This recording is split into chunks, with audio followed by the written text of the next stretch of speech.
In this video, I'm going to show you how you can connect Cash App to Apple Pay. First, in order to do this, you will need to have gotten a Cash App card. You can do that by clicking on the bank icon in the bottom left corner, then selecting Get Your Free Card here at the top, and it's going to tell you that it's a free debit card that pays you back. Now, assuming you already have a Cash App card, what you can do is, now once you have a Cash App card, you will go into your Apple Wallet.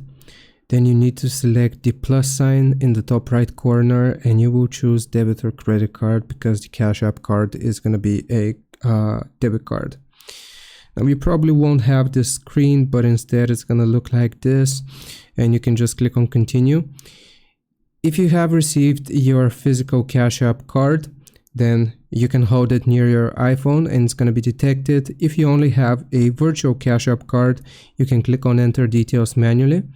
Then you will type your name, the card number here. You also have the option of scanning the card with your camera.